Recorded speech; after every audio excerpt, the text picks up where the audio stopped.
Welcome. How many people here feel that the essence of everything is love?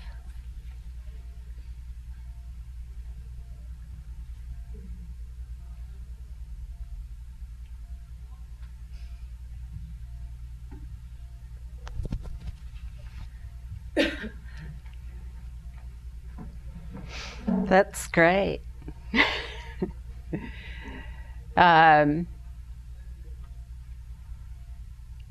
The essence of everything is love, and the essence of everything, no matter what it is entirely beneficial. And when we think about that or talk about that, sometimes it's easy to get caught up in the rapture of what that might feel like, the love. The love, oh, the love, it feels so good. Or we might want to start thinking about what that means, that the essence of everything is love. Because if the essence of everything is love, then what that automatically implies is that everything is beneficially intended, no matter what it is. But what does that really mean to us in a practical way in terms of the way we live our daily lives and the way we think, the emotions that we have and the experiences we have? Well, first of all, we have to understand what love is like in physical terms. So what it is like in physical terms, even in a way that we could look at through science and materialism. We experience ourselves as material beings to a certain degree, living in a world that appears to be material. And so how does all of this fit together and how does it apply? Well, all of the things that most of us think about ourselves are things that we've learned from somebody else. So very rarely do we have ideas about anything that's going on that is outside of conventional beliefs. We as human beings, Jagdish, please come in. Do you have something for someone? Yes. Please come in. Who ordered tea?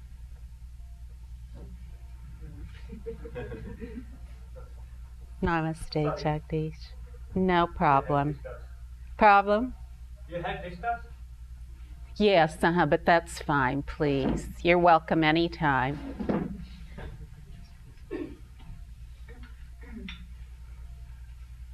When we talk about love, love to everyone means relief. It means complete relief from everything. So what does that mean in the terms of the way we operate on a daily basis? Well, one of the things we could say is that love being everything is like space.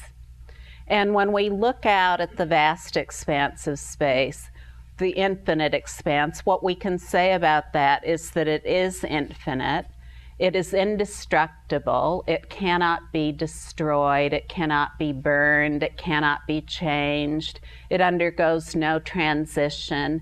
We can't say that this is the space of the present and that there was a space unlike this one that is in the past and another space that will be in the future. So we can say that space too is timeless. And we can also today look at ourselves as individual entities or anything in our world, and we can apply different scientific instrumentation to it, and we can show that all appearances, all material appearances, everything that we might consider to be material is comprised of space. So we can look at it under the lens of an electron microscope and break anything down and see that it's comprised of electrons, and put it in a linear accelerator, and even beyond that, then we can see that everything is comprised of space. So no matter what we are, we're comprised of space. And this love that we are can be equated to space. So it's inseparable from space. It's inseparable from the actual physical, material, basic space of everything.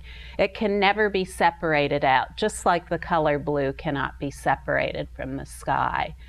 The essence of love cannot be separated out from space. So how then do we experience ourselves?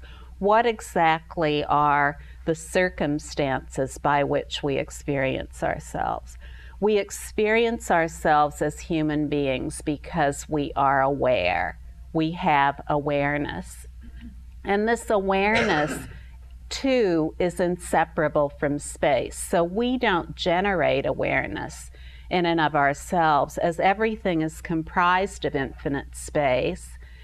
Awareness is also comprised of infinite space. There's never been an individual entity that generated their own awareness.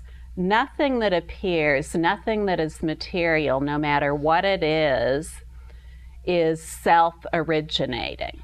There is not a single appearance whatsoever that has ever been self-originating, is self-originating now, or will be self-originating in the future.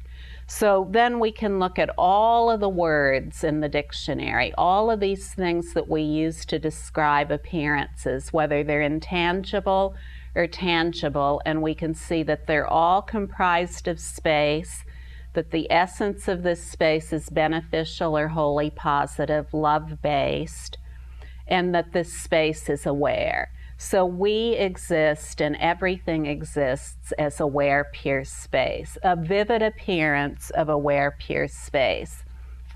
And even though the material appearances may seem quite distinct and clear, these material appearances are distinct and clear according to our beliefs. And one of the common beliefs that most human beings have today, that they live by on a daily basis, is that this entire expanse of space is somehow time and location based. So this is a specific belief system, time and location, or time and space, that attributes everything to having time, both time and dimension.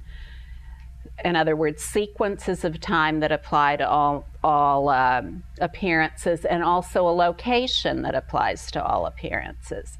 And the other primary belief system that most human beings have today is one of causation, or cause and effect. And the belief system of cause and effect says that everything that appears has a cause, and that it is an effect of that cause. These are belief systems that have ruled much of humankind until this point in human history. But right now, human history is changing everything. So this location that we call human history, we're finding that it's really never been stuck anywhere, that it's too comprised of space, that it's never this space has never really been made into anything. It's never really existed as anything. So that's what we as humankind are toying with right now. What does that mean to us? And what does it mean to the way we live? What does it mean to the beliefs we've had about ourselves and the world we live in? Well, when we consider everything about ourselves as individual human beings and the way we live to be located within time and space and to be cause-based, then everything that happens with us we attribute to cause and effect. So if we have a thought, we attribute that thought to causes. If we have an emotion, we attribute that emotion to causes. And as we go about our daily life, everything that happens between us and other human beings, or between us and the world we live in, we attribute to causes. And attributing everything to causes leads to turmoil and suffering.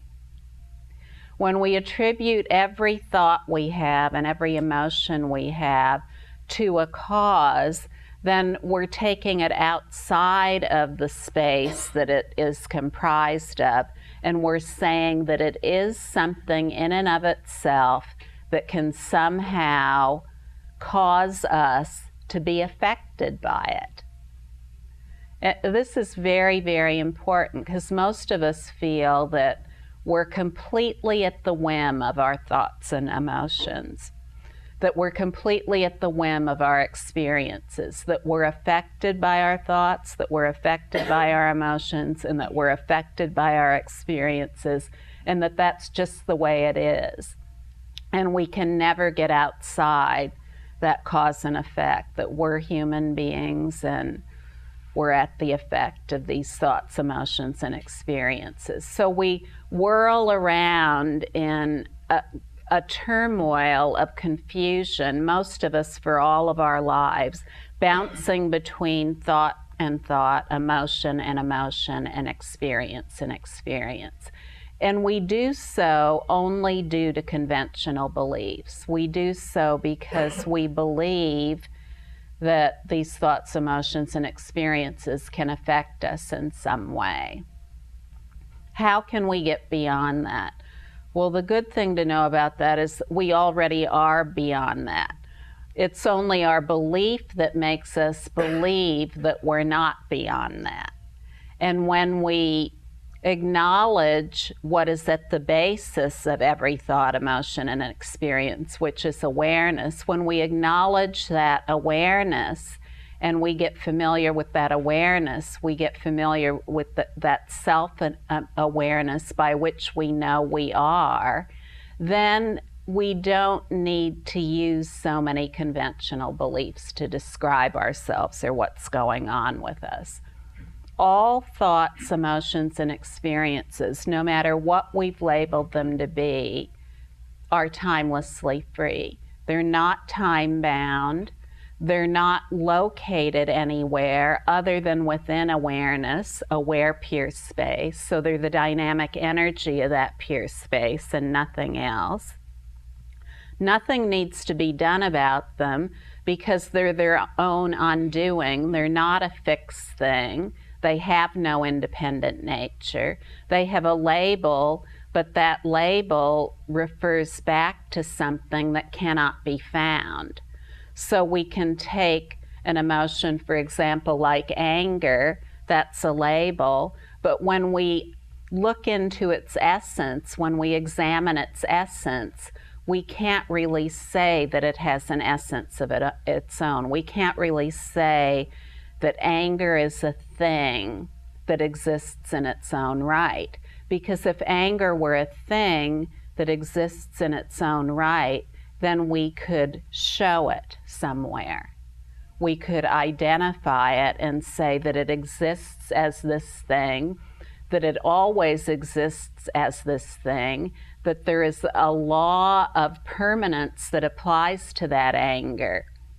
And we can't really find that to be true about anything, because all labels, no matter what they are comprised of space. So if we continue to take all of our emotions and thoughts to have significance and importance in their own right, as though they are something according to all these things that are described through conventional beliefs, then they will. We'll think for our entire lives that our thoughts mean something, that our emotions mean something, that our past means something in terms of what's happening right now, and that we have to be afraid of the fearful consequences of the future, whatever those might be. When we live at the whim of our thoughts, emotions, and experiences, as they're described through conventional beliefs, then all of our lives we're never sure where we are. And the love that we're always looking for, we can't really find. We try to find it in a thought, but we can't find it there. Why can't we find it in a thought? Because it doesn't exist in the label. So if we say, oh, you know, I'm only going to have happy, loving thoughts, and that's how I'm going to find love, no one's ever been able to do that. Because love doesn't exist in happy, loving thoughts. Love exists in everything. It exists in happy, loving thoughts, but it also exists in negative thoughts and negative experiences and negative emotions, because all of these, no matter what they are comprised of aware, pure space. The label has never meant anything. The label is trapped in time and location, and it's trapped in cause and effect. But who we really are, that essence of us that is all love, all wisdom, all knowing, all aware at all times, has never been trapped by any designation whatsoever, whether it's time and space, cause and effect, skin color, dark skin or light skin, hair color, dark hair, light hair, medium colored hair, eye color, gender, geographical location, or anything else. Who we are, the essence of who we are, has never been stuck anywhere. It's never been made into anything. And this is what we really need to know at this point in human history about ourselves, more so than at any other time. We've always had people among us in humankind who have known this true nature of reality. But today is the first time in human history where many people are open-minded enough and also have the information available to really realize this truth and significance about who we are. And in this truth and significance about who we are as that which is completely beyond time and space and cause and effect, lies the ability to solve our own problems as individuals and also the problems of our world. So, how do we go about doing that in a practical way? Well, how we go about doing that in a practical way is just to get familiar with the essence that is at the basis of each of us as human beings. At the basis of each of us, we know everything through awareness. So we wouldn't even know that we are human beings without awareness. So we have to go to this root of awareness, that by which we know we are, and that by which we know everything is. And when we return to that sense of awareness and just let it be, just rest in and as that awareness, when we return to that again and again, then we rest as that essence. We let be that essence of awareness that is beyond time and space, beyond cause and effect. And we don't need these chains of conventional beliefs so much to know who we are. We no longer need them, because in resting as awareness, we immediately feel the self-benefit. So perhaps we've had a thought that's plagued us all our life, or perhaps we've had an emotion that's plagued us all our life, or perhaps we've always had an impulse to act according to a certain fashion that's plagued us all our life. When we begin to rest as awareness, we no longer have those impulses. They gradually lessen over time, and we open up into the spaciousness of our true being. So, it's as simple as this. Who we are, we already are. So we're not headed to a destination where we have to get that. We already are who we are. We're already beyond all conventional designations.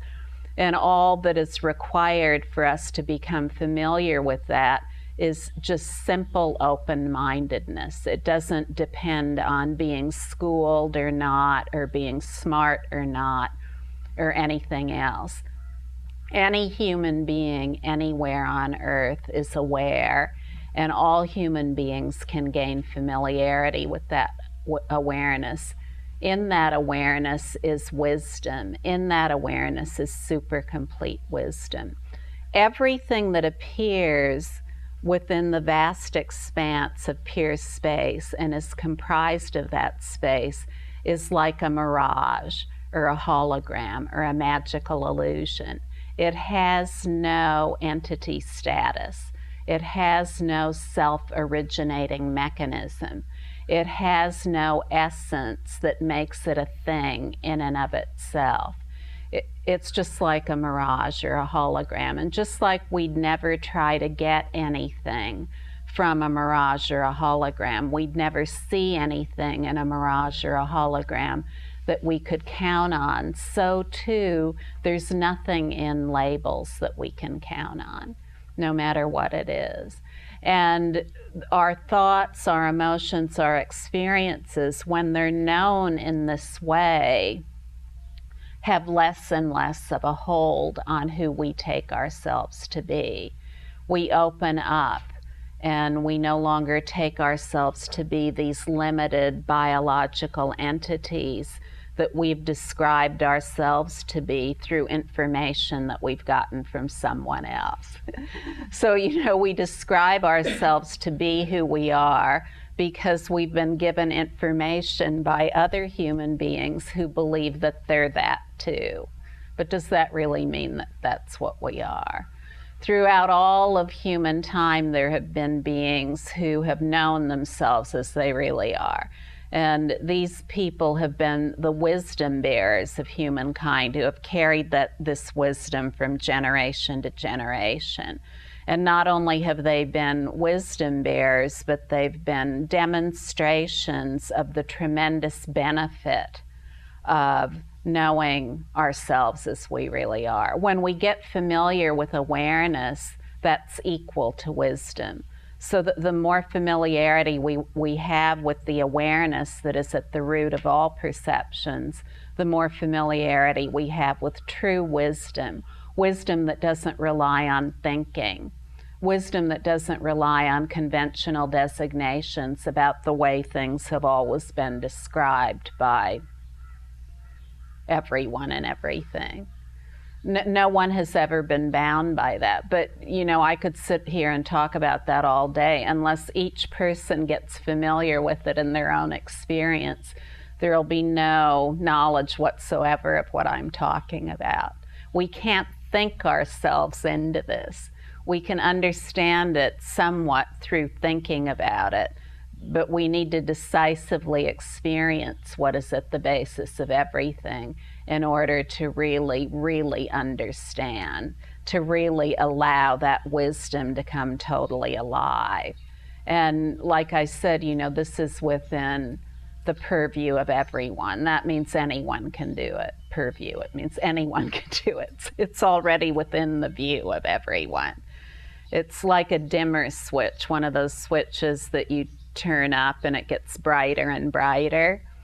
The only reason that we may not know this about ourselves is only because the dimmer switch is turned down. And when the dimmer switch is turned down and we only take ourselves to be whatever the descriptions are in the dictionary, the descriptions that have been handed to us by others, then we don't see the clear view. We don't see the all-encompassing pure view of awareness. We don't see that as ourselves. We see something else, whatever's been taught to us. When we get familiar with who we are, we just feel better all the time. There's no other way to say it. It's not a mysterious, esoteric matter. It doesn't belong to any kind of category or institution. It doesn't belong to philosophy. It doesn't belong to religion. It doesn't belong to spirituality. It's never been owned by any country or by any person. This is just the way we are as human beings. It's our human nature. And we can either get familiar with it or not. But when we do get familiar with it, then we pass beyond cause and effect.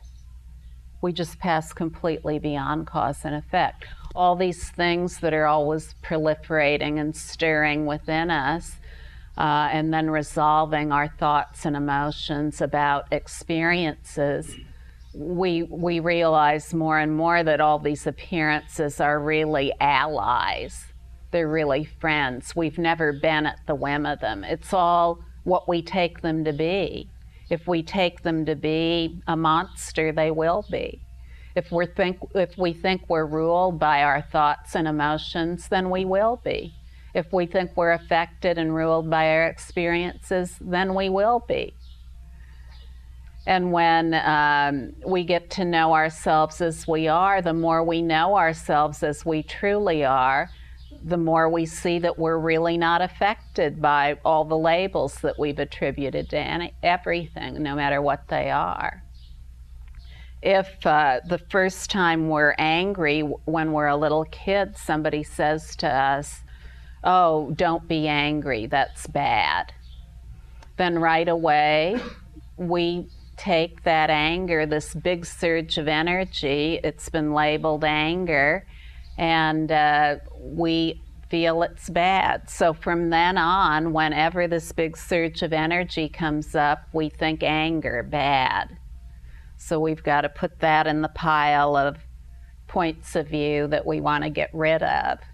And we're usually taught to replace it with something else. Someone says to us, be nice.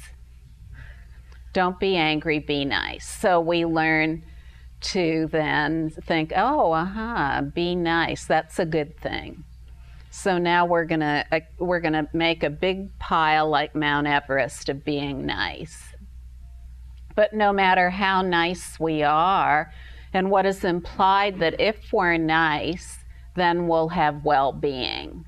We'll feel good and we'll get along with others. But even the nicest people on earth will not find well-being in being nice. There will always be something stirring in the background there that isn't nice, like death or critical illness or something unpredictable that happens. There will be unniceness that comes up somewhere.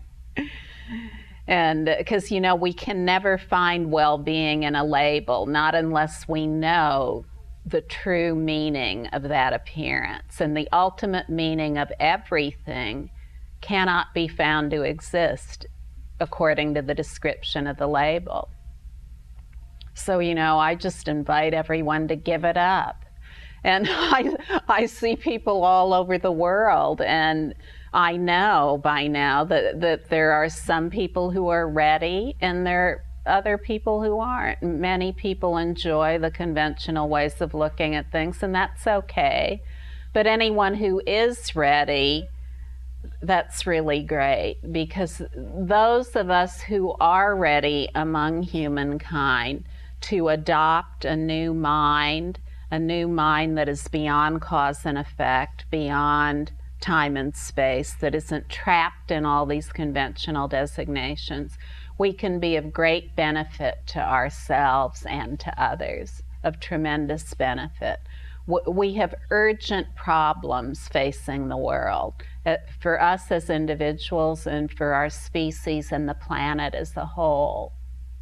And we desperately need wisdom to solve these problems. We need wisdom to solve the problems that are within ourselves that make us feel like a ping pong ball all of our lives, bouncing back and forth between thoughts, emotions, and experiences. So we need to find how to benefit ourselves and come to terms with everything that goes on with us internally. And as we do so, we recognize the amazing benefit in that. We recognize through our own firsthand experience, just like a scientist has a hypothesis, they test it, and they see the result. So I'm just inviting you to find out the same thing about yourself. Here's a hypothesis for you, test it, and you'll see the result. That's all there is to it. And the result is wisdom. It's not getting into some kind of state of holding on to awareness and saying, oh, I'm in awareness, everything is okay. Awareness is inseparable from wisdom. Wisdom and awareness aren't something that needs to be held on to. Awareness and wisdom are self-kept. They're self-held. They're not holdable and keepable, and there's no one to hold them or keep them. So when we just rest as awareness, less and less do we feel ourselves to be so defined by all the stirrings within us, the stirrings that say, I'm me, I'm somebody, I need certain thoughts to make me feel good, I need certain emotions to make me feel good, I need certain experiences to make me feel good. You know, what I've just described, that's not well-being, that's addiction. So this self-centered identification with being somebody who always needs more and more to make it feel good, the right kinds of thoughts, the right kinds of emotions, the right kinds of experiences, that's just an addiction, because it doesn't really resolve anything. It doesn't really tell us the truth about who we are, and it gives us an extremely limited identity of ourselves that's based on an individual self, a personal identity. I'm somebody, and I crave and need all these things to make me feel good, no matter what they are. But there's nothing wrong with that. That's fine if that's the way you want to live. But if you don't want to live that way, then there's another way to live. Just know that there is another way to live. That self-centered identity is only one identity a human being can have. And just like people can change their identities whenever they want to on the internet, we all can change our identities too, from this self-centered identity to our wisdom identity. We can get familiar with this wisdom identity that isn't bound by a location called a body and by time and space. The wisdom identity isn't dependent on anything. It's not dependent on the body and all of the terms applied to the body, like birth, life, and death, waking, dreaming, sleeping. These are just labels. We learn that we're bound by all these things, but when we get familiar with awareness, we find gradually that we're not really dependent on these things. You know, where is the one who was born? Where is the one who's living? What is the location of that? And where is the one who will die? All that rests in awareness. It's only awareness that is aware of being born, living, and dying. And of all the appearances, no matter what they are, human beings are the only ones who have this self-awareness. We're the only ones who have self-awareness. So we are aware of being. And in the awareness of being, we have a very important choice with every thought, emotion, and experience we have. And that very important choice, the most important choice of all choices we will ever make in our human life, is to either go with the awareness that is the basis of that thought, emotion, or experience, that point of view within the all-encompassing pure view of awareness, to go with the awareness that is at the basis and just let that be and see everything through its lenses of the vast expanse of space, or to pick up a label and say, this is who I am. I'm an American, I have white skin, I'm a woman, I'm a this, I'm a that. I need this, I need that to make me feel good.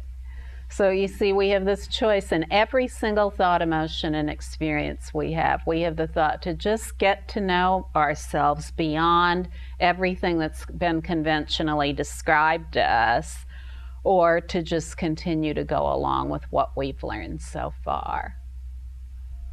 It's that straightforward. Now, so what are we going to get from this? That's what everybody.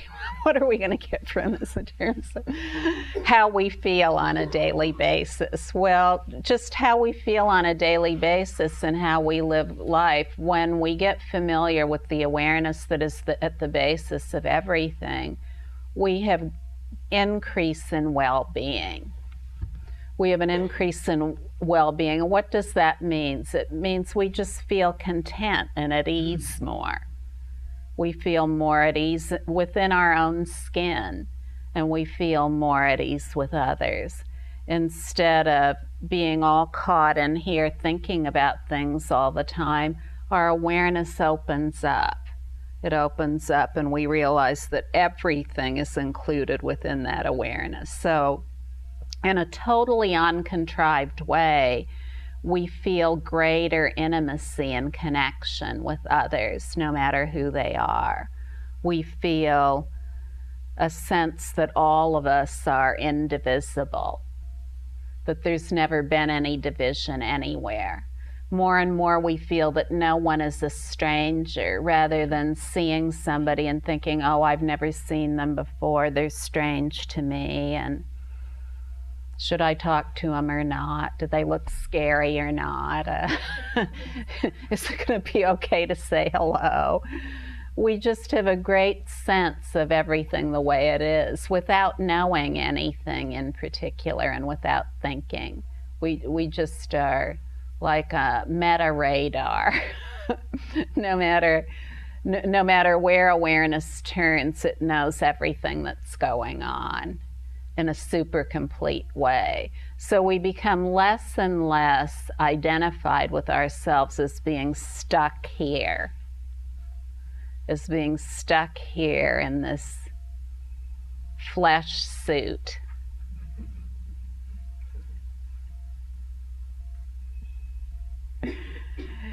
And without even thinking about it, we become more familiar with the awareness that is at the basis.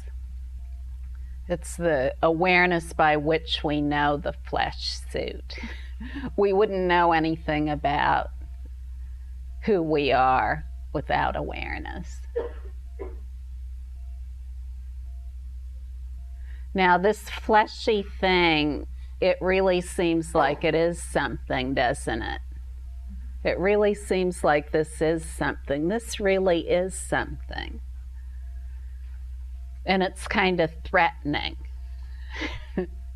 because we really can't get out of it, but a lot of us don't know how to live with it either. We feel kind of trapped here.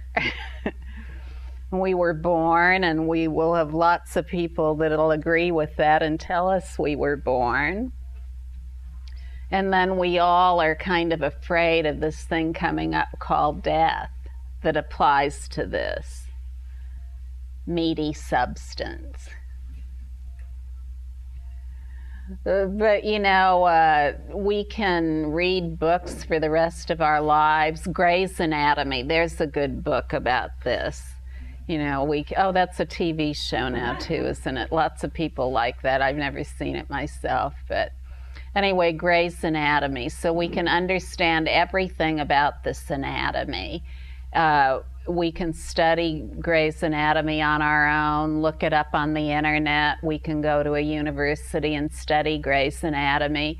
We can find out everything there is to know according to current knowledge about every single particle of this meaty substance and everything within it. And not only the tangible parts of it, but the intangible things too, the neurology, the neurotransmitters, how all these things work together. We can be so well schooled in that no one can surpass our knowledge of the anatomy of the human body. But is that going to bring anybody well-being? To know all these things that have been conventionally described about the body? And what about the psychology? Knowing all these conventional things that are described about psychology. Oh, you have this problem with anger, depression because of these things. You know, when you were a baby, you were born and your mother put you in a room and she slept in another room. And so now, and that made you angry for the rest of your life. And also it gave you your fear of abandonment. All of these things, they're made up. It's just like, they're no different than reading a Danielle Steele book. Do you know who that is? Now, I've never read one of these books, but I know who she is, and she lives near where I do, and but on airplanes I see lots of people reading Danielle Steele books. So, and I hear their romance stories. So, you know, no matter what it is that we learn about ourselves, psychology, and all of us would agree with this, none of it has ever given us well-being. And this is what we want. When we study about our bodies or our psychology, our physiology or psychology, we want to know more about who we are as human beings. But none of these things have ever brought us well-being. There's only one thing that has ever brought human beings well-being, complete well-being. The super complete well-being that is a dynamic expression of benefit, of superb helpfulness to everyone. And that's to know our true nature. And in order to know our true nature, the word true nature, that term, it's an abstraction. It's a total abstraction of emptiness. It means absolutely nothing. We have to be aware of a true nature in order to know what a true nature is. So that means that the true nature, in order to find out about that, we have to know about awareness. We have to gain familiarity with awareness. We have to gain familiarity with that by which we know we are, awareness.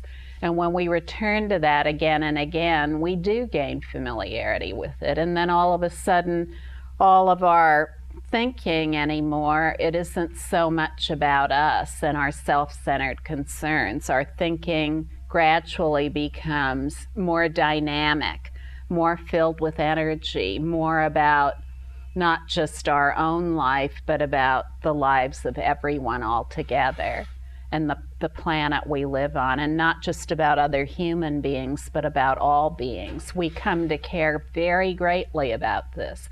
So all the things we really want to care about, we're able to care about just through gaining familiarity with awareness. And not only do we care about these things, but what comes alive in us is a very dynamic expression of actual wise benefit.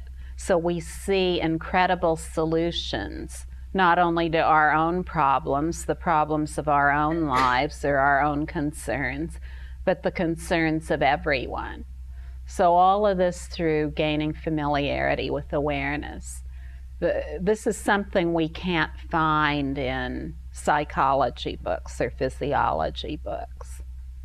They can only take us so far to understand. All that understanding is within cause and effect, time and space. It says that we're time-bound, that as beings we're sequential, that we're subject to past, present, and future. All these things we just learned, but to operate effectively within cause and effect, we can operate most effectively by knowing ourselves as beyond cause and effect. When we know ourselves as beyond sequence and causation, then we're truly able to see the workings of cause and effect, understand them completely, and move in an effortless, easeful way to be of benefit, not only to ourselves, but others. So, you know, everything I have to say to you could be summed up in one sentence. Rest as awareness, no matter what you're doing. And in that you will come to know everything that can be known as a human being and beyond. Does anyone have a question they'd like to ask?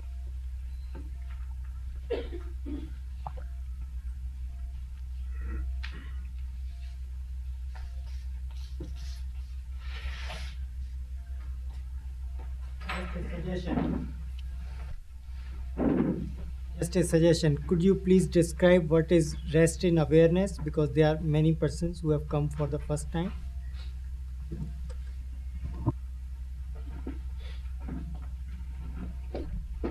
When we just relax our mind completely, the body doesn't even have to be relaxed. It can be completely unrelaxed, but just rest the mind completely. And to rest the mind completely means to just rest without descriptions. So when a description comes up, just continue to rest without elaborating on the description, whatever it is. If a thought comes up like, what am I doing here? Just rest rather than saying, oh, I should have gone to the market in Rishikesh today. Rather than allowing all the prescriptions and descriptions to proliferate, rest is that has no prescriptions or descriptions. And to rest as awareness means to rest as awareness, just to let awareness be as it is for short moments, repeated many times until it becomes automatic. So rather than trying to contrive or feign a period of rest, like sitting and just resting for a long time, rest repeatedly as awareness for short moments, repeated many times in all kinds of situations until it becomes automatic. And in this way, you will arrive at the point of awareness without trying to hold awareness or keep it. There'll just be wide open awareness all the time. So it's very easy. It doesn't need any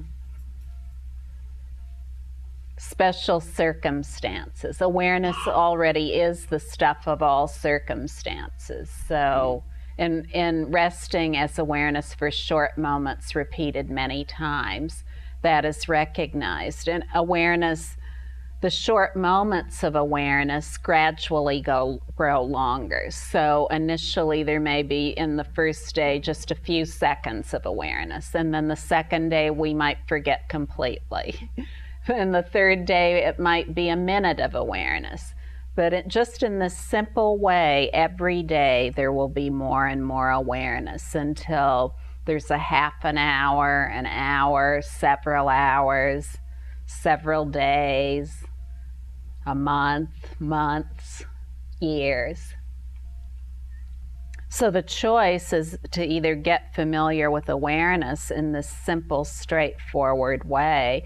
And once we begin to accumulate these moments, so to speak, we don't have to hold on to them like we have a big pile of awareness that we're hoarding, like a pile of gold.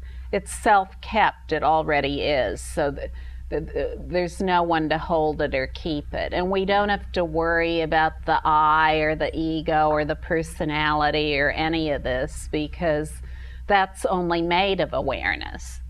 So when we go to awareness, we go right to the basis of everything we need to know about that. Whatever that is completely resolved through resting as awareness. There's nothing that needs to be done about it. The appearance of ourselves as somebody is completely taken care of in resting as awareness. If we try to force awareness, then through contriving it in a certain way, like by changing our behavior into good behavior, or changing our lifestyle into another lifestyle where it's going to be easier for us to rest as awareness, then we're just creating more and more conditions related to awareness. So we're saying that awareness can only be in certain conditions. But in a very simple way, we can already see that that isn't the case. Awareness is not dependent on anything. It is not based on conditions. Whatever your circumstances are, those are the perfect circumstances for resting as awareness. I know this is the truth because I know men who are in prison for life and on death row who are resting as awareness, so they don't need any special conditions. I know people in all kinds of circumstances all over the world, whether they're in prison, a physical prison or not, who are resting as awareness. And no matter how crazy your mind has been in your life, that's a prison of a sort, isn't it? To have a mind that's just filled with all these thoughts and emotions, that feels like a prison. So you see, there's not only the prison that's made out of those big cinder blocks with guards in the towers. There's the prison that's right in here. But no matter what your conditions are, no matter how frenetic your mind is or calm it is, no matter how crazy your emotions are or how calm they are, how in between, wherever you live, whether you live in America, Europe, Africa, Asia, Australia, it doesn't matter. Your circumstances are absolutely perfect for resting as awareness, whether you're starving to death or you weigh 500 pounds or somewhere in between, whether you have clean water or not. Whatever your circumstances are, they're perfect for resting as awareness. Now let's get right down to it. Whether you're having sex or not, that's a perfect circumstance for resting as awareness. Resting as awareness has never been bound by any conventional designations. It's the root of all conventional designations. So no matter where you are, what you're up to, I always have to say defecating because, yeah, that too, the root of that is awareness. We're aware of defecating. So no matter what it is, you see there are no special circumstances. When we rest as awareness for short moments, repeated many times, regardless of circumstance, then we definitively begin to realize that we are not dependent on anything. Awareness is not dependent on anything. If we continue to apply conditions, say, oh, I have to be living in my special place in order to rest as awareness, or I have to have a special kind of job, where I'm feeding the hungry or something like that in order to rest as awareness, then you see we've instantly created duality, just more duality, just more points of view, or no, I'm not going to be a good enough person to know awareness unless I'm celibate. All of these are conventional designations that some people apply to awareness, but they never do apply to awareness because awareness isn't bound by anything. This morning it just occurred to me, what are some of these conventional things that we've come to believe? Like, we're all here in India, and in India there's an interest in resting as awareness. India is the only country in the world where there's been a focus for thousands of years on what's called self-realization. And in the history of self-realization, this practice that I'm talking about, resting as awareness for short moments repeated many times, is one of the oldest practices. It's at least 17,000 years old. And of all the practices, this is the practice whereby the most people have realized the essence of their being. Why? Because it's not taken to be anything other than what it is, the essence of being human. It's not locked in any tradition or anything. But yet somehow this that is always so easy has become lost in certain kinds of lifestyles that people somehow connect with awareness. So I wrote down a few words that are these kinds, they're like little threads, and very often we think, oh, this really does have something to do with resting as awareness. I really need to be a certain kind of person in order to rest as awareness. And these are just a few things I wrote down, and I'm sure all of you can come up with other things or maybe even better things. Somber, solitude, silence, isolation, authoritarian, hierarchical, male, difficult, impoverished, austere, non-sexual, pious, severe, otherworldly, and ultimate. Well, now these are all things that, somehow it seemed to become very difficult for us to realize our natural state. And we have all these subtle ideas or overt ideas about what is required in order to do that. But you know, none of these things, well, a lot of these things, they really sound forbidding.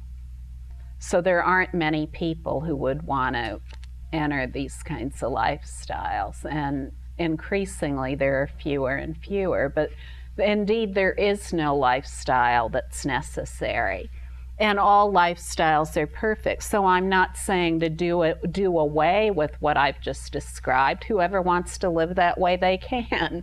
And rest is awareness in that circumstance. That's fine.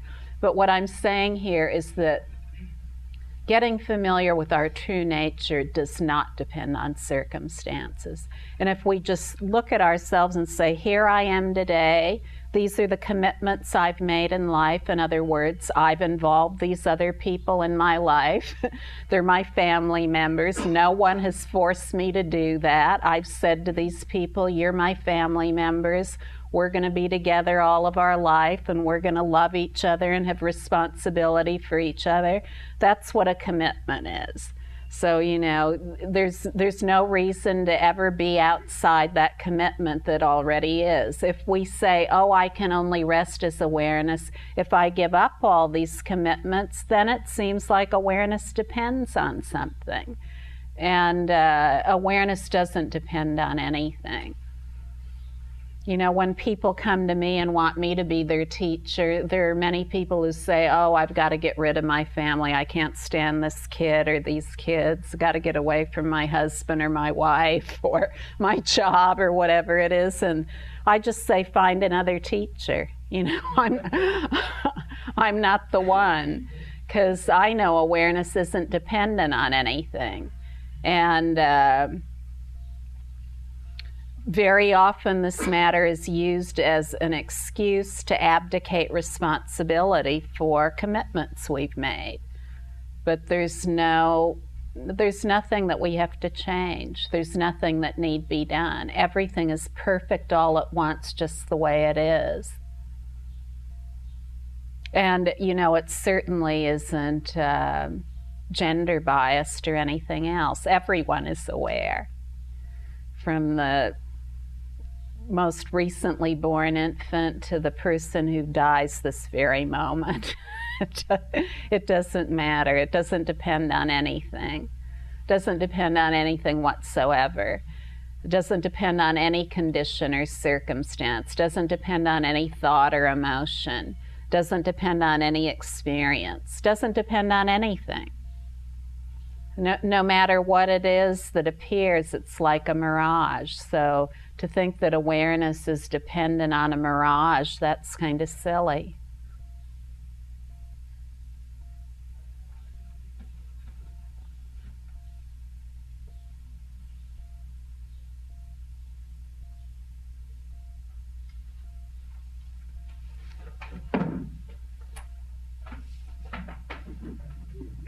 You said we should rest in an uncontrived manner. So this is the first time I'm feeling that you are indicating towards the meditation. Pardon? Looks like you are indicating towards the meditation, that in meditation we are in a way forcing ourselves to rest in awareness.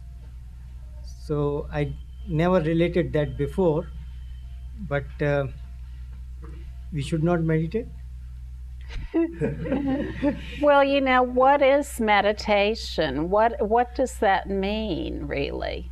What does that mean, Anil? Resting in awareness and trying to increase the length of that duration of the rest, and in some sense maybe the depth also.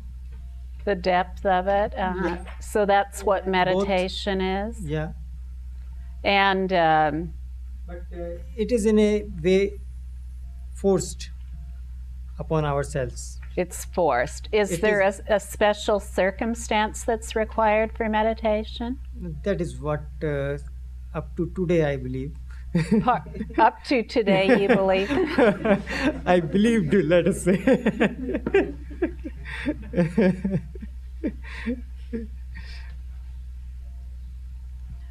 When we look at any word, including meditation, then we want to know what ultimately that word means to us. So if we're meditators, ultimately what every meditator I've ever known is looking at is having that meditative state all day long in all circumstances. So not just in a special circumstance of sitting on a cushion.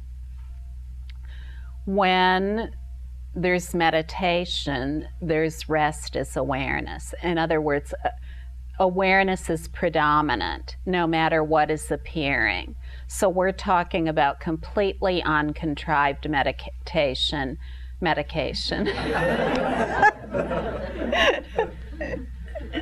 Sought through prayer and medication to improve ourselves. So what we're looking for in meditation is this ultimate meditation that will pervade waking, dreaming, and sleeping. That's the ultimate all-out goal of meditation. So if that is what meditation is, then of course most of us would want to arrive at that in the easiest way possible. Isn't that correct? To have that all-pervasive awareness, waking, dreaming, and sleeping, and to do it in an easy, effortless way. Well, throughout all of time, for at least 17,000 years that we know of, this has been the ultimate meditation, imperturbable rest, handed down from generation to generation, like a chain of golden mountains. The lineage that is so pure it has no lines.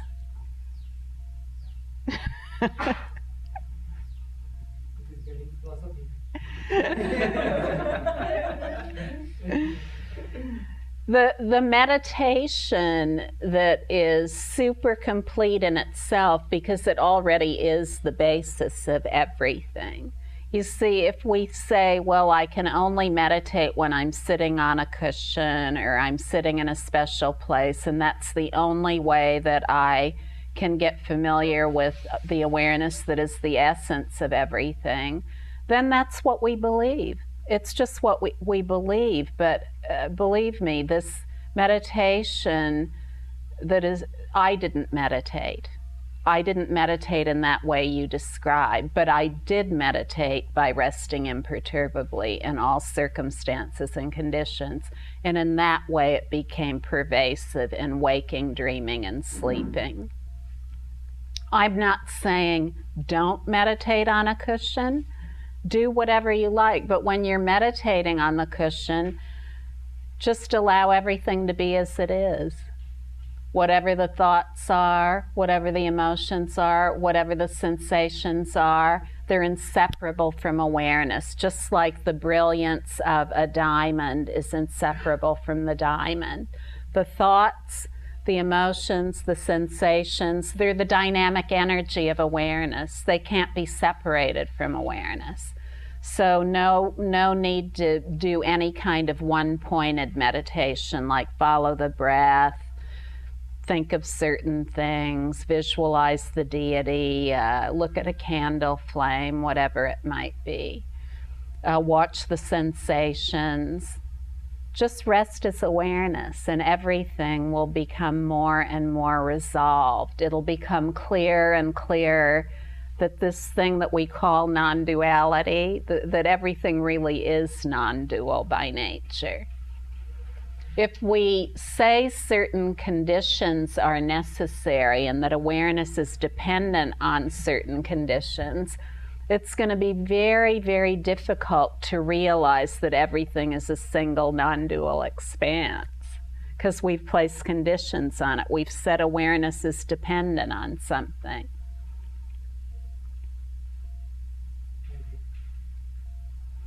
Now, you know, another very important part of this that I, as you know, I state over and over again, and I'm not going to overlook it now either, is that we not only want to have this meditative condition or absorption that's all pervasive, whether waking, dreaming, or sleeping. That's only a state. That's a state of being. However, inseparable from that state is super complete wisdom that is superbly helpful and never thinks about meditation or any dependent circumstance again. So you see, that's the real fruit of meditation, not the state itself. Now, if we think the state itself is the end of the line and we get off the train here, then we're going to be stuck in that state.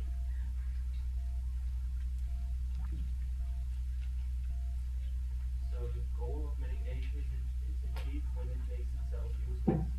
Pardon?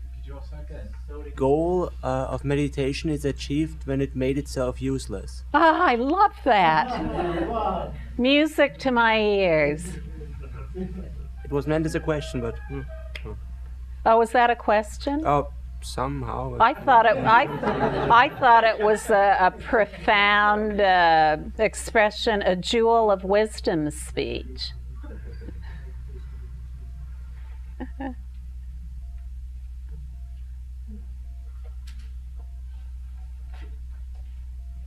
I'm not saying anything new. You know, throughout time there have been people who have meditated on cushions and done all kinds of methods and practices, and one man even wrote 200 books about all those methods and practices, suggesting them to others, and these are some of the greatest books ever written about methods and practices. But then in the end he said, I was wrong. None of that is necessary. Just rest imperturbably. And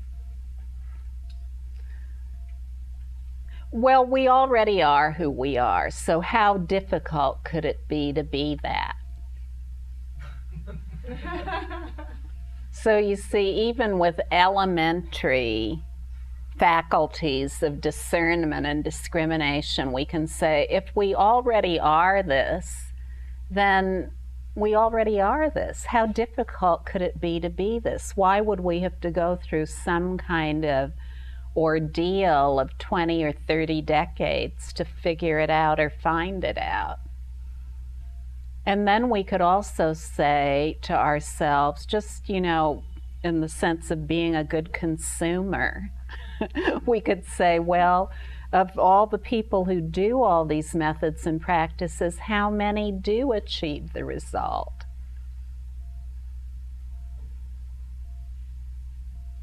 So in this way we can say, well, you know, today we have lots of information about everything. And this is one of the things we have a lot of information about. So we now know something that wasn't known just maybe even 15 years ago or even 5 years ago. And that is that there is this one practice that has upheld humankind from generation to generation. Rest imperturbably, rest naturally as awareness for short moments, repeated many times, until it becomes obvious at all times. And in that obviousness will be the evidence of wisdom power of potent benefit. Wisdom power that is completely beyond causation, completely beyond time and space.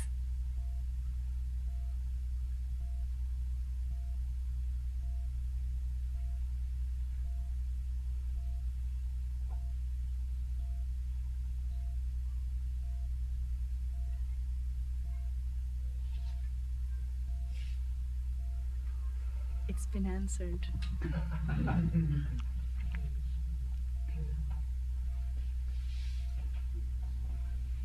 I can understand resting in awareness in the waking state, but let us leave out the dream state. That is a little bit fuzzy sort of thing. But you speak of deep sleep state also. That is little bit not clear.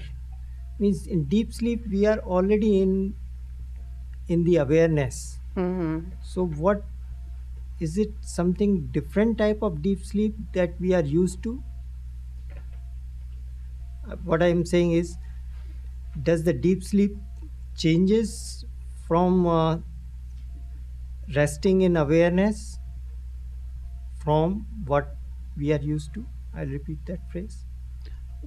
Well, most people, when they sleep, just conk out and then they wake up the next morning. And so there's no awareness at all that's kept during that process of dreaming and sleeping. Are we just turning the microphone over to Anil forever now? I think Anil should have his own microphone. I was looking that nobody else is asking, then only I raise my hand. That's okay. I'm just teasing, you know that. Yeah, so you see, when we gain familiarity with awareness, then a lot of these belief systems we've had about who we are, they just break down naturally. And to stay aware while dreaming and sleeping is as simple as staying aware while going to sleep. So most of the time, we've just learned that we lie down and that's it, we go to sleep. And once in a while, we might remember something we dream, and other times we don't. But we usually feel kind of like we as beings are at the whim of dream and sleep. So we don't have any control over what goes on there. But indeed we do. So when we're falling asleep, just in falling asleep, to rest as awareness and notice how all the thoughts, emotions, and sensations, they resolve in awareness. They resolve in a non-conceptual state. But let's say that all the thoughts, emotions, and experiences are points of view within the all-encompassing pure view of awareness. Then all of a sudden, all the things that are thought about become non-conceptual. But non-conceptuality is just another point of view. It's not a place we're trying to get to. It's not a destination. So at that point, remain aware as that non-conceptual state. That is very, very powerful because it shows definitively that awareness is the root of the non-conceptual state. The non-conceptual state isn't something in and of itself. It's due to awareness, and it's not some kind of destination that we need to hold on to. Remaining aware at that point, maybe the first night, maybe some night down the road, you will remain aware as you drift into sleep, and you will remain aware during the dream state. Maybe at first, and you'll be able to actively participate in the dream rather than being at the whim of it. In other words, you can change what goes on in the dream. And then falling into deep sleep too, it's possible to maintain awareness all night long. Now, some people do this as a practice, so they'll do it for the rest of their lives, remain aware all night long, every night. But what's most important about this practice is that in doing so, you see through your own firsthand experience that awareness is not dependent on dreaming and sleeping. Do you see what I'm saying? You see that you are not at the whim of dreaming and sleeping, which you once thought you were. So you see that you're not dependent on that in a very definitive way. So these three ways in which we describe ourselves as humans, waking, dreaming, and sleeping, that's completely gone beyond. And we see that all those points of view are within the pure view of awareness. Something like that was experienced last night, so that is why I wanted to know. Yeah. Okay, thank you. I think he's mixing two things. Sleep and meditation is separate. Sleep is sleep, meditation is meditation. Sleep has no relation with meditation. Well, that's one way of looking at it, but they're actually inseparable. whatever the appearance is, it's inseparable from what you're calling meditation. So sleep is an appearance, and it's equal to every other appearance. All appearances are absolutely equal, and all appearances have as their root awareness. It doesn't matter what it is. There never have been two. That's what non-duality means, that there never have been two.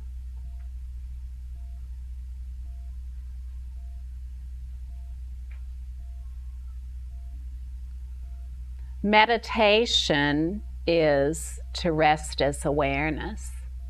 That's what meditation is. And when we just rest as that natural state, it becomes more and more familiar. And as it becomes more and more familiar, we see that it's inseparable from everything, no matter what it is. It's inseparable from dreams, it's inseparable from sleep, inseparable from waking, inseparable from birth, inseparable from life, inseparable from death. In this way, we go beyond all these things we've taken ourselves to be.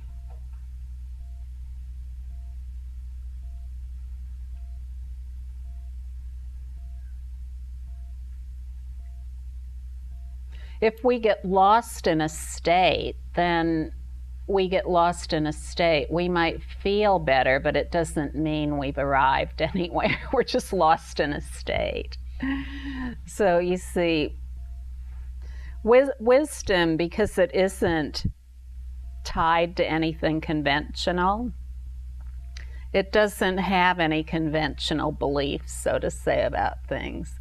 It can do anything. It can move anywhere. It can be effortless and very, very fruitful in its benefit.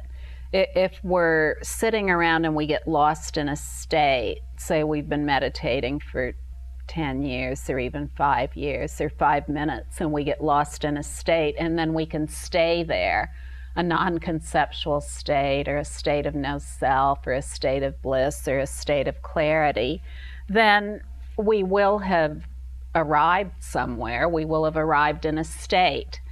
And we can stay in that state if we want to. We have self-choice. So people have disciplined themselves to stay in all kinds of states. And India is a wonderful display of that, right?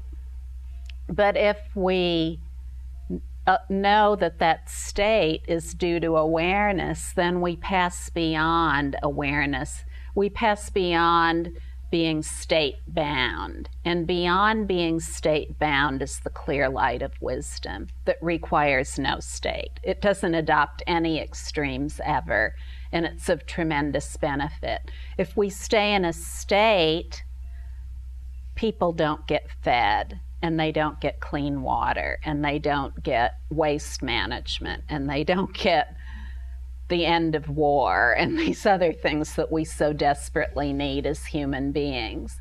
It's easy to get lost in a state, but a state it's just more Maya. It's more Mara. It's more illusion. It's just another mirage, another dream. It may feel better, but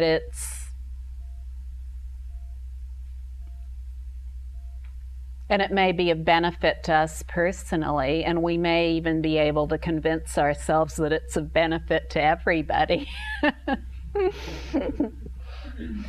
But, you know, how much benefit could it be to everybody when 85% of the world's people don't have enough food to eat? So beyond all these states is wisdom. And it's rip-roaring wisdom. Do you know what that means? It doesn't have any ties or boundaries, and it'll say anything.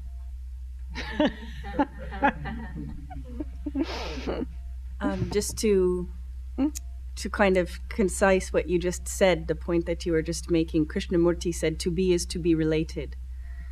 And it seems that many of the people who are pursuing this state that you speak of, which they do through this many-faceted thing, I think, which is called meditation and very little understood thing, which we call meditation, are in fact isolating themselves, and in some way it seems, in many ways, not living and being part of the world. They are not related, and so somehow they are not,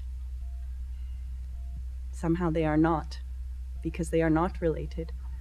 And like you said, the world demands, this planet demands, if we want there to be a place for our grandchildren and great-grandchildren, for those of us who bear children, if we want a place for them to have this great experience, many things need to be done, because as much as you say that this fleshy being is a concept and perhaps isn't as solid as we think it is, it seems that this particular state of living on planet Earth requires that these molecules still are able to come together in this fashion. And the way that things are going now, the nature of things is being distorted so greatly that this great opportunity, however much it may be Maya, or it may be something greater, or it may not be as solid, or it can only happen if we get to work and do some things. And so these people who are going off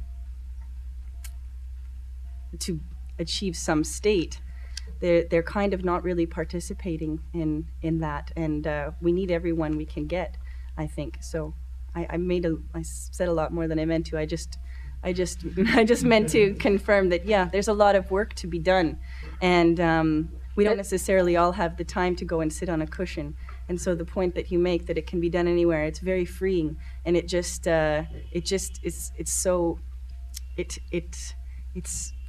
very freeing.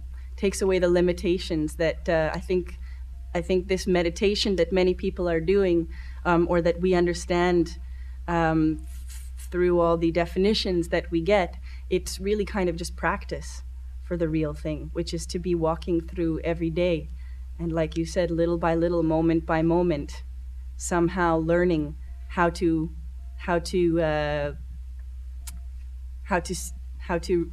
release the mind from the constraints, the prison and the slavery of this conditioning, which are these thoughts, which condition our every moment, our every day. And if we can see that, conditioning, if we can see what's going on, if we can see that we're all somewhat neurotic, obsessed with and attached to these thoughts which we think are ours, which we think define us, if we see that in itself, that clear sight in itself, in that moment, is its own action.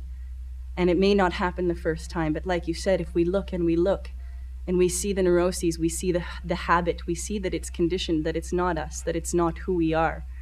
If we see that again and again, yes, eventually it is its own action, and it can fall away. And in that silence, in that quiet mind, we can see clearly, and when we can see clearly the world outside us, and see then what really needs doing, then maybe we can get something done. Well, it isn't about having a quiet mind. It really isn't about that at all. The essence of everything, awareness, is inseparable from everything. So it isn't about getting quiet or even having a quiet mind. It's about awareness that pervades everything. It pervades quiet, it pervades chaos, it pervades up, it pervades down, it pervades time, it pervades space. And in that is the release of a tremendous amount of energy for benefit. But I can sit here and say these things as a philosophy forever, or suggest a simple manner in which to go about this, but we also have here the Great Freedom Teaching, which is not only a written teaching with teachers, but also this very incredible practice of resting naturally, and a worldwide community that has support 24/7 through a very advanced technology infrastructure. So it's not just something that's talked about, but we can definitively show people how to bring this about in their own life, and have been showing many people all over the world how to bring this about in their own life. It's very easy for us, when we've been accustomed to the habit of dualistic thinking, to say, I have to get still, I have to get quiet, or whatever it is. But Awareness is that which, it doesn't adopt any extremes. It doesn't adopt the extreme of quiet or the extreme of noisy or the extreme of anything. It just is whatever it is. It's absolutely inseparable from all appearances, and that is what true freedom is. The true freedom is that all appearances, no matter what they are timelessly free.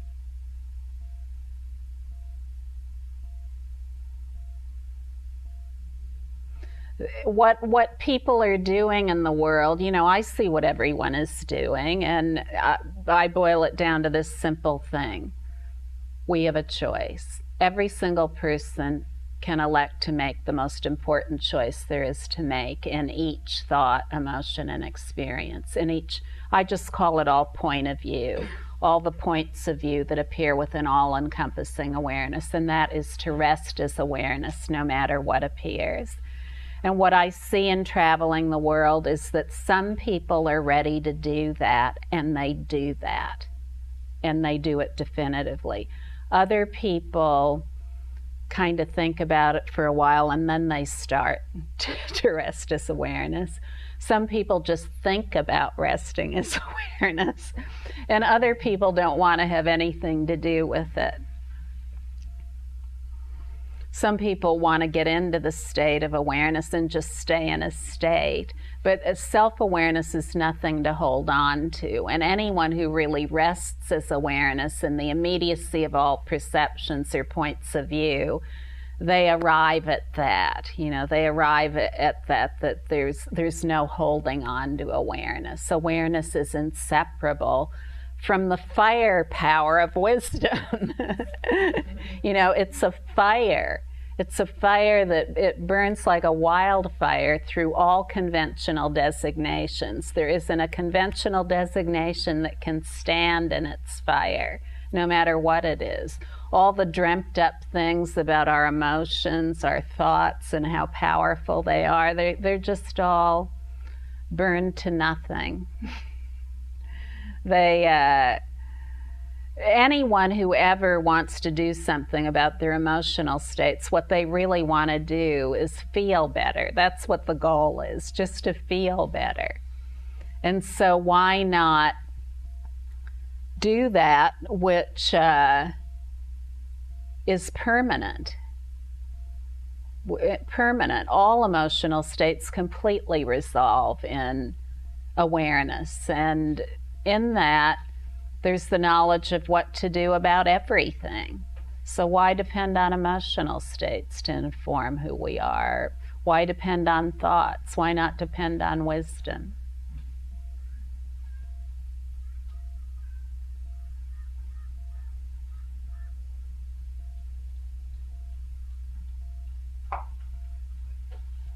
I've seen so many people completely relieved to give up psychology by resting in awareness.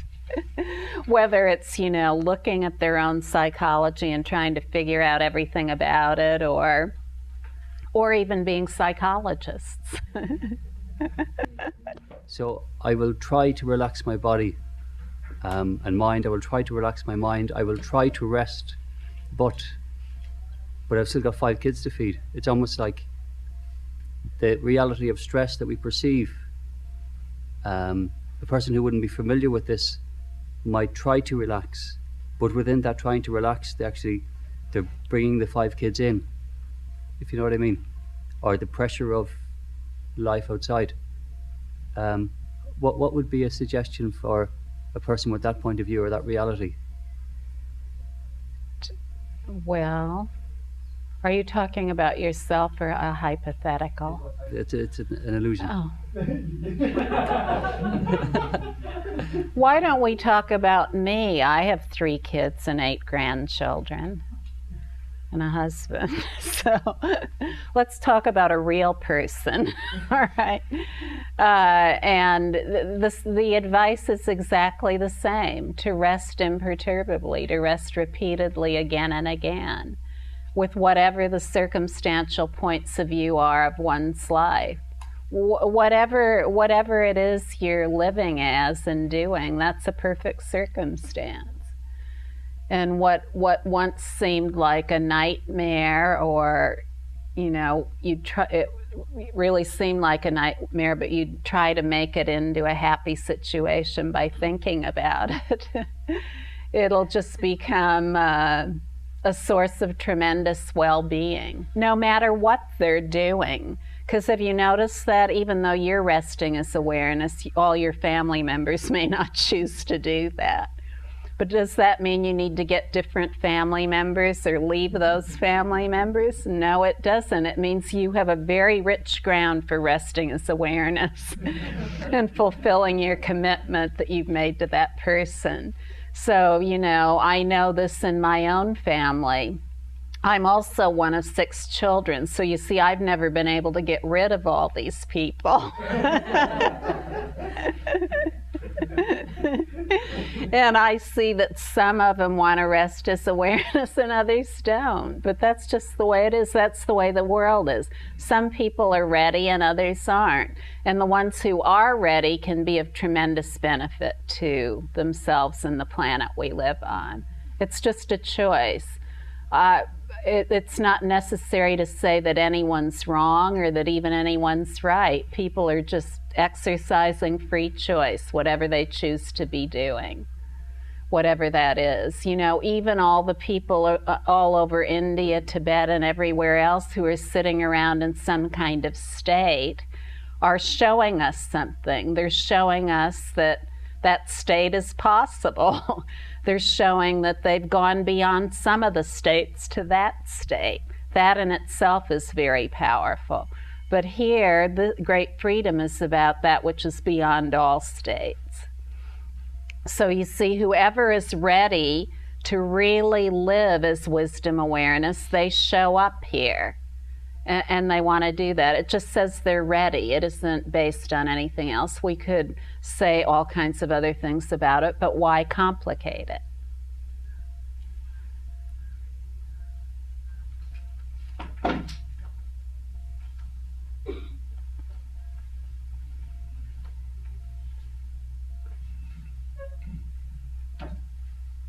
You know, one of the things that has been totally amazing to me in my own life is to see that,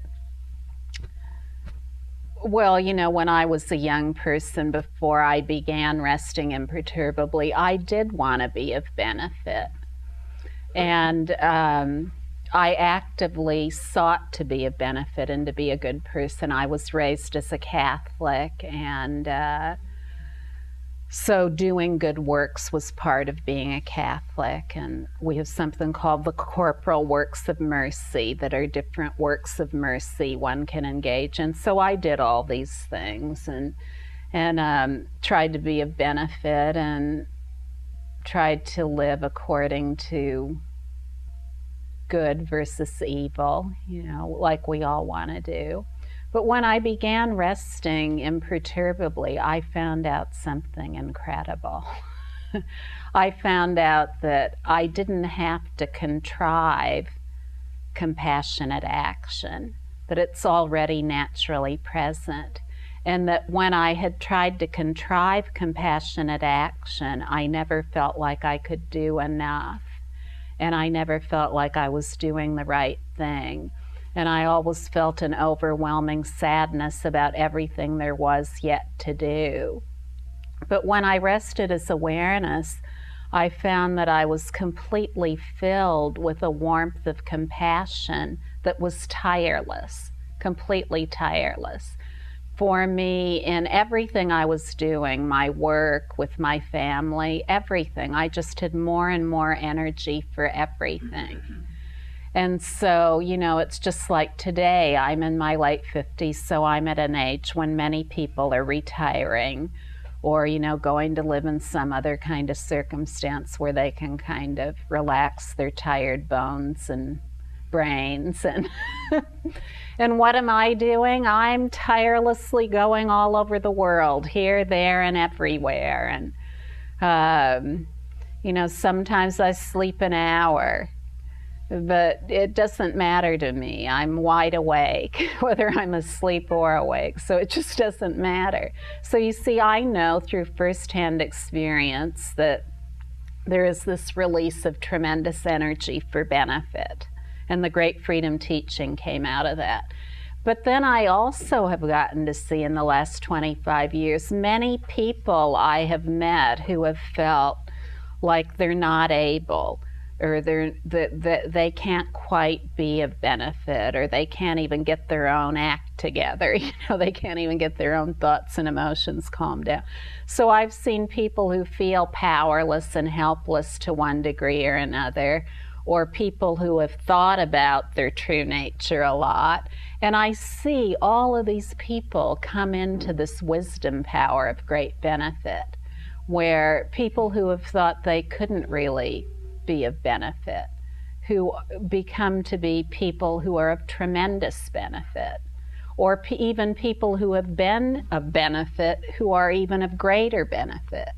So you see, who we are is completely uncontained, but it's up to each of us to know that about ourselves.